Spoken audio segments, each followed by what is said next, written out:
사람은 아주 독특하고도 특별한 존재입니다. 우리가 사는 이 세상은 보이는 세계와 보이지 않는 세계가 존재하죠. 하나님의 영적인 세계가 존재하고, 그리고 우리가 살아가는 이 물질의 세계가 존재합니다. 이 영적인 세계와 물질의 세계를 연결하는 유일한 생명체가 사람이죠. 그렇잖아요. 사람만이 이 영적인 것도 가지고 있고 물질적인 것도 가지고 있습니다. 사람은 이 육신을 가지고 있지만 이 영혼이 있어서 영이신 하나님과 교제하는 그런 존재로 지음을 받은 거죠. 사실 우리가 이 사람이라는 것 자체가 겉으로 보이는 육신을 가지고 살아가지만 진짜 내 자신은 이 육신 안에 있는 영혼이 진짜 내 자아죠. 살아있는 동안에는 몸과 영혼이 분리가 되지는 않습니다. 그러나 죽음에 다다르게 되면 우리의 몸에서부터 영혼이 빠져나오죠. 그럼 육신은 흙으로 돌아가는 거고, 그러나 영혼은 사라지지 않죠. 그대로 존재하는 겁니다. 이 영혼이 참 나죠. 자아라고 말하는 그것이 참 나죠. 죽어도 내 자아는 바뀌지가 않는 거예요. 내 기억, 내 성품, 이 모든 것들이 죽으면 또 그대로 유지가 되죠. 영혼으로서 존재하는 거죠. 이 자아라는 것, 죽어서 내 몸에서 분리되는 내 자아라는 것은 우리의 두 눈으로 보이는 것이 아니죠. 대신 우리의 이 보이지 않는 자아는 육신을 입고 있기 때문에 이 육신을 통해서 내 자아를 드러내려는 거죠. 보이지 않는 자아가 보이는 이 육신 또는 물질을 통해서 자신을 표현하는 겁니다.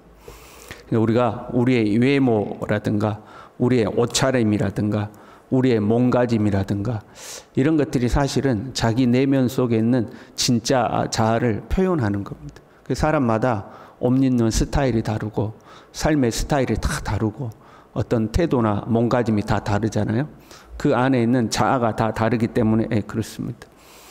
성경을 보면 옷차림이라든가 액세서리라든가 이런 것들에 대한 규정까지 존재하죠. 그것은 이제 사실 그런 거거든요.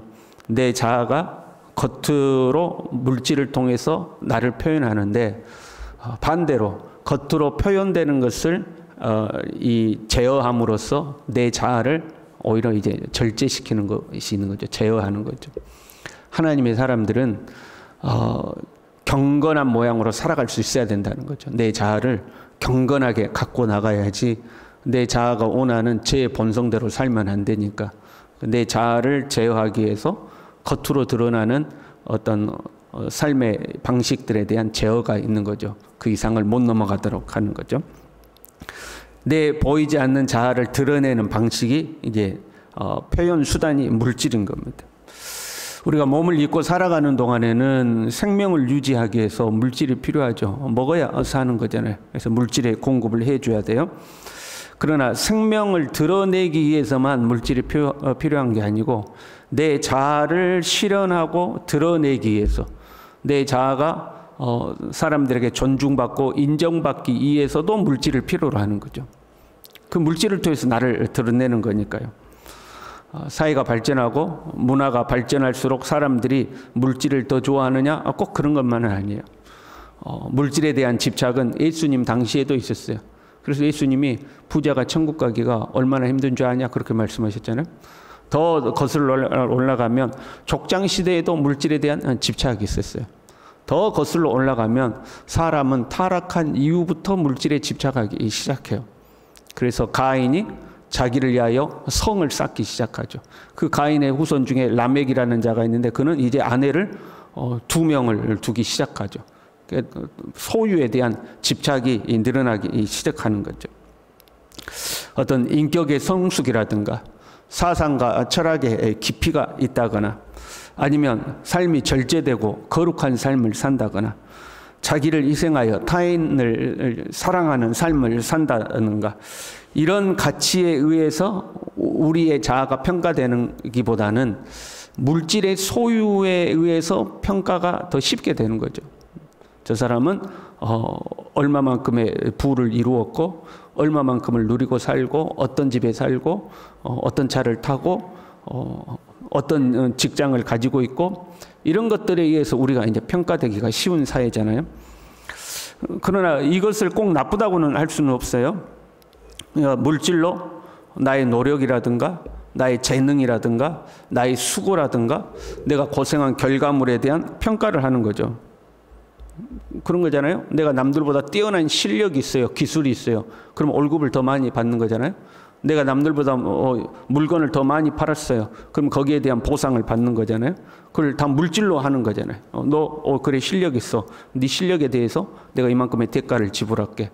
남이 없는 너 기술을 가지고 있어. 근데 네 기술이 나에게 필요해. 그럼 네 기술에 대한 내가 보상을 물질로 할게. 이렇게 하는 거잖아요. 그게 꼭 나쁘다고는 할 수 없어요. 공정한 룰이 있고 그 공정한 룰을 따라서 공정하게 평가를 받는다면 정당한 대가를 받는 거잖아요. 그것이 꼭 나쁘다고 할 수는 없어요. 그러나 문제는요, 이런 과정을 통해서 사람들이 돈을 사랑하게 되는 거죠. 내 자아를 실현시키기 위한 어떤 수단으로서 물질에 집착하게 되고 이제는 그 물질을 사랑하게 되는 거죠. 돈은 수단이어야 되죠. 표현 방법이어야 되고요. 나를 평가하는 평가 방법이어야 되죠. 내 수고에 대한 정당한 대가를 지불하는 방법이잖아요. 수단이라 그걸로서 물질을 주는 거잖아요. 고마운 사람이 있으면 고마움을 표현하는 방법으로서 수단으로서 물질이 존재하는 거잖아요. 내 자아를 드러내는 방법으로서 물질이 있는 거잖아요. 그런데 그러니까 내 삶의 목적을 이루기 위한 수단으로서 물질이 존재하는 건데 이게 이제 바뀌는 거죠. 돈 자체를 목적으로 삼는 것. 그리고 돈 자체가 목적이 되니까 그 돈을 이제 사랑하게 되는 거죠. 돈을 필요로 하는 것은 나쁜 것이 아니에요. 문제는 돈을 사랑하는 거죠. 돈을 사랑함이 일만하게 뿌리가 된다 그랬잖아요. 돈을 필요로 하는 것이 악의 뿌리가 되는 것이 아니라 돈을 사랑하는 것이 이제 이 악의 뿌리가 되는 거예요. 돈은 수단이 돼야 되는데 돈이 목적이 되는 거죠. 그리고 그 목적을 달성하기 위해서는 뭔가 수단이 있어야 되지 않겠어요? 수단과 방법을 이제 가리지 않게 되죠. 어떻게 해서든지 돈만 많이 모으면 된다 이렇게 되는 거죠. 그래서 수단이어야 될 하나의 방법이어야 될 돈이 이제 우리의 삶의 목적이 되면 그 이제 돈을 사랑하는 거예요.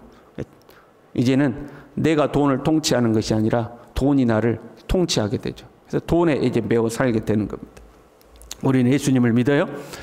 예수님을 믿는다는 것은 소속이 달라지는 거죠.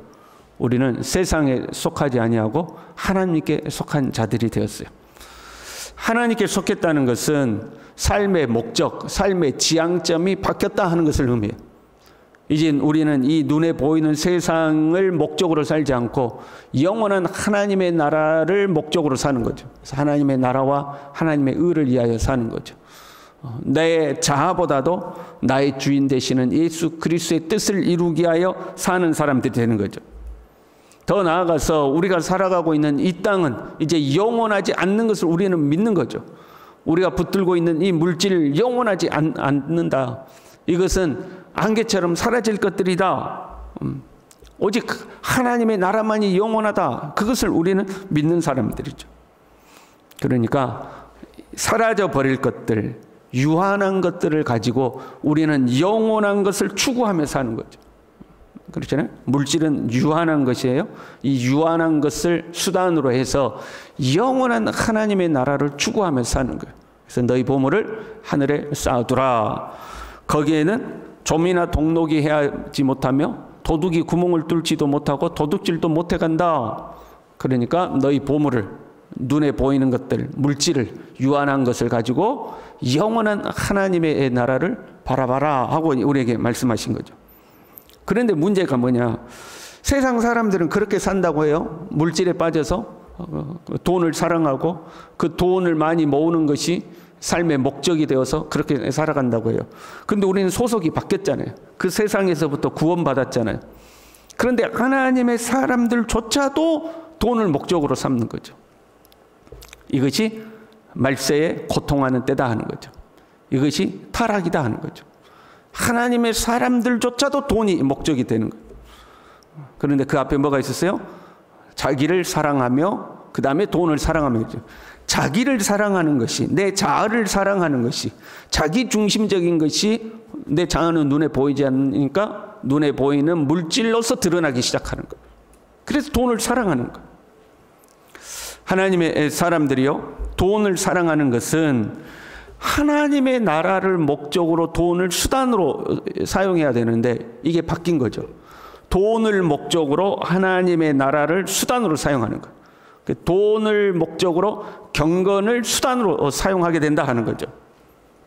그래서 본문의 내용도 지금 믿는 자들에게 해당되는 거예요. 안 믿는 자들 이야기하는 게 아니에요. 왜냐하면 5절에 보면 경건의 모양은 있으나 경건의 능력은 부인한다. 교회 안에 해당되는 사람이죠. 쾌락을 사랑하기를 하나님 사랑하는 것보다 더하며 하나님을 믿기는 믿어. 그러니까 교회 안에 있는 믿음의 사람들조차도 돈을 수단으로 해서 하나님 나라를 위하여 사는 것이 아니라 오히려 하나님을 수단으로 해서 돈을 추구하며 산다 이렇게 되는 거죠. 이제 경건을 이익의 방도로, 신앙을 돈 버는 수단으로 사용한다 하는 거죠. 1차적이고 직접적으로는 사역자들이죠. 저 같은 목사들, 신앙생활을 돈 버는 수단으로 사용하는 거죠.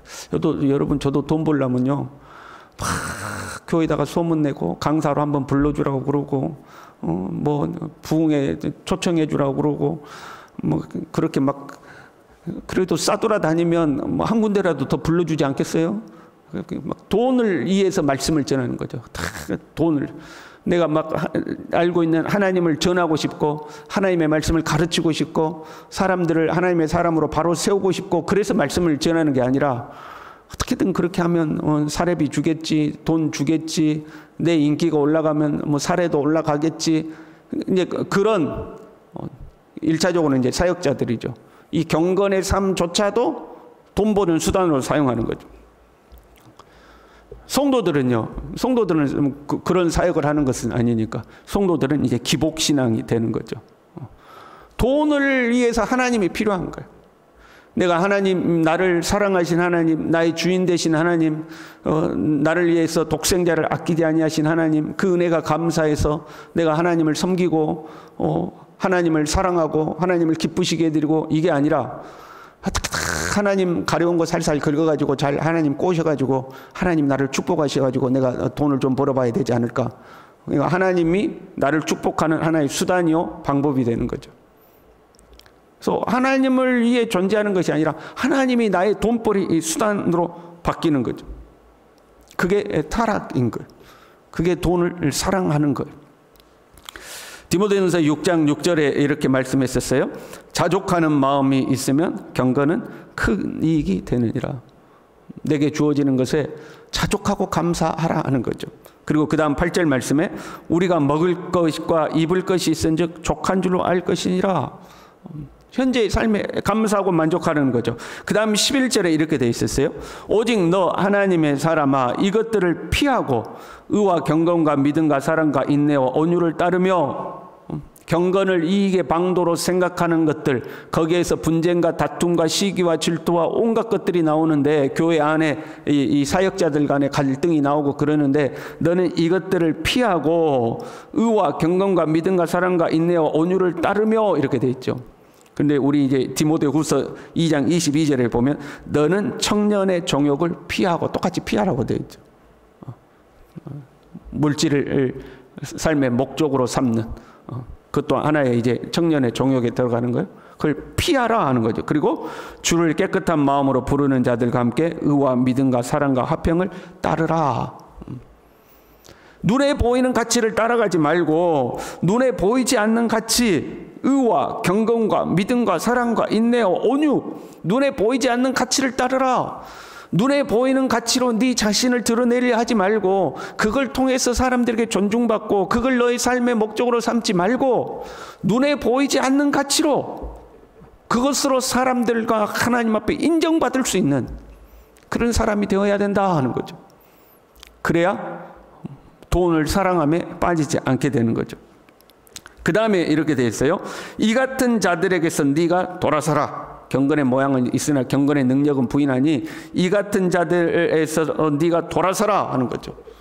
그런 자들은 네가 피하라는 거예요. 어떤 자들과 함께해요? 주를 깨끗한 마음으로 부르는 자들과는 함께하고, 돈을 사랑하고 말세에 이런 자기를 사랑하고 돈을 사랑하고 쾌락을 사랑하고 경건의 능력을 부인하는 자들은 돌아서라. 그들과는 함께하지 말라 하는 거죠. 우리는 경계하고 주의해야 돼요. 우리 믿음의 사람들조차도 돈에 대한 유혹에 쉽게 넘어지는 거죠. 가만 보니까 결국에는 다 돈에 넘어지는 것 같아요. 여러분, 나이가 들면 욕심이 없어져요? 욕심이 더 많아져요? 우리 70 넘기신 분들 어떤 것 같아요? 나이가 드니까 욕심이 더 많아집니까? 아이고, 이제 돈도 싫고, 아이고, 돈이고 뭐고 다 필요 없다. 이렇게 돈이 싫어져요? 돈이 더 좋아져요? 가만 보면 욕심이 더 생기는 것 같아요. 마지막까지 남는 건 돈 욕심이에요. 그래서 젊었을 때 그렇게 하나님 앞에 헌신하던 사람들도 나이가 들면 그 돈에 대한 욕심이 생기더라고요. 하나님 앞에 물질로 헌신을 안 해. 움켜져. 그런데 보세요. 이 같은 사람, 자기를 사랑하고 돈을 사랑하고 교만하고 비방하고 쭉쭉쭉 나와서 경건의 모양이 있고 경건의 능력은 없는 자들에게서 네가 이 같은 자들에게서 돌아서라 그랬잖아요. 이 같은 자들이 너 돌아서라. 그러면 너만 돌아서요? 하나님도 돌아선다는 거죠. 나도 그런 사람들 싫어. 나도 그런 사람들 멀리 하니까 너도 그런 사람들에게서 돌아서라 하는 거죠. 하나님도 그런 사람을 싫어한다는 거예요. 보세요. 우리의 가치관을 하나님 나라에 둬야 돼요. 하나님 나라에. 물질적 가치관에 두면 우리도 결국은 돈을 쫓아가게 돼 있어요. 사람은 자아를 어떻게든 드러내고 싶어 하는 거거든요. 근데 내 아이의 가치관이 물질에 있으면 그 물질로 나를 드러내려고 해요. 그럼 자꾸 물질을 추구하는 거죠. 그러나 보이지 않는 것들, 영원한 하나님의 나라와 경건과 믿음과 거룩한 삶에 우리의 가치를 두면 우리는 그것을 추구하게 되어 있는 거죠. 저와 여러분이 하나님 나라에 갈 때까지 오직 예수 그리스도를 사랑하고 예수 그리스도를 닮아가고 하나님 나라를 헌신하고 거기에 우리의 자아 실현이 있고 거기에 기쁨이 있는 그런 믿음의 사람으로 살아갈 수 있기를 바랍니다. 기도하겠습니다. 하나님 아버지, 우리로 하여금 물질의 유혹 속에서 물질에 잠식당하지 아니하도록 하나님을 사랑하고 하나님의 나라를 위하여 살아가는 것에 우리의 삶에 참 기쁨을 두고 보이는 것들을 수단으로 하여서 보이지 않는 영원한 하나님의 나라를 위하여 살아가는 참 믿음의 사람들이 다 될 수 있도록 우리 모두를 붙드시고 축복하여 주시옵소서. 예수님의 이름으로 기도 올리옵나이다. 아멘.